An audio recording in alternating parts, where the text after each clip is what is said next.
परमात्मा। परमात्मा का मतलब है परमात्मा, परम का मतलब है number one, supreme, the first, अव्वल। इस्लाम में अव्वल, अल्लाह को बताया ना, अव्वल आखिरी, आदि अनंत, फर्स्ट एवर लिविंग, लास्ट, परम सबसे फर्स्ट। परम का मतलब सबसे फर्स्ट, यानी दूसरे नंबर्स अवेलेबल है। तो दूसरे क्या है, समझ लो। उसकी परिभाषा में फिर तुम्हारे को समझ में आएगा परमात्मा क्या है। एक सागर है, मैं तो सागर से मांगूंगा भाई, भगवान ना करे, कल चक्र की देवी अगर अटक गई ना तो पानी अलग से उतरेगा नहीं, सांस ले नहीं पाओगे। बहुत सीखना है अभी, बहुत। परमात्मा बहुत दूर है, इतना तो गारंटी के साथ बोल सकता हूँ, परमात्मा बहुत दूर है। भगवान होते तो मैं दुखी लोगों को भगवान होते तो मैं दुखी लोगों को सुनते क्यों नहीं। जब सब्र टूटकर बंदा खुद मरने पे मजबूर हो जाए तभी भगवान वगैरह कोई नहीं सुनता। एक कमजोर की निशानी वो सब कुछ भगवान पे डाल देता है। जैसे मैं पूरी दुनिया का काम करता हूँ लेकिन मैं ये सोच के नहीं करता कि,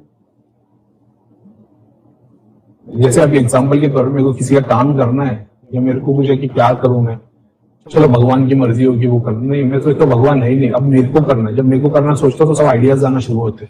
एक कमजोर की निशानी वो हर अपनी प्रॉब्लम को दूसरे पे डाल देता है। और जिसकी ये सोच है मतलब उसको भगवान में गारंटी लिख के दे दो, तुमने कभी भगवत गीता पढ़ी नहीं होगी, अगर हिंदू होगी तो, मुसलमान होगी तो कुरान नहीं पढ़ी होगी। जब पढ़ लेते तो समझ में आता कि भगवान का कॉन्सेप्ट क्या है।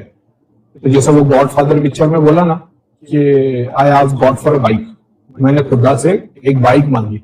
मेरे को समझ में खुदा ऐसे काम नहीं करता, तुमने एक बाइक की चोरी की और खुदा से माफी मांगी। तुमको पता चलता है भगवान का कॉन्सेप्ट क्या है, देवता का कॉन्सेप्ट क्या है, कि तुम और वो अलग नहीं है, एक ही है यूनियन। समझ रहे हो? तो तुम उससे अलग नहीं हो, वो देवता वो भगवान वो एक ही बॉडी के स्वरूप है। तुम ही कर रहे हो कार्य, वही तुमसे करवा रहा है। अभी भी कल ने किसी ने मैसेज डाला था, मतलब भाई दोनों में से कोई एक हो सकते हो, या तो आंसू बहाने वाले हो सकते हो या आंसू पोंछने वाले हो सकते हो, डिपेंड करता है तुम क्या बनना पसंद करोगे। मैंने बहुत पहले रियलाइज कर लिया था कि आंसू बहाने वाला तो नहीं बनना है, क्योंकि अपन भी बहुत रोए थे इमोशनली। फिर भगवान ने बना दिया आंसू पोंछने वाला आप लोग की नजर के सामने। समझ लो, तो ऐसी सारी जिंदगी रोते रहोगे, जिंदगी कुत्ते जैसी हो जाएगी, कोई नहीं पूछेगा। अरे ऐसा बनो कि तुमको सुबह उठ के देखने के लिए लोग मारे कि भाई आज क्या बोला इसने। अगर तुम्हारे अंदर वो सामने वाला बैठा तो उसका खून उबाल में आ जाएगा, अरे भाई ये मोटिवेशन वाली बात होती है। वो मोटिवेशन नहीं जो बाकी लोग बेच रहे, तो तुमको जुनूनी बातें करेंगे, अरे करके गुजर जाओ यार, इसको जिंदगी बोलते हैं।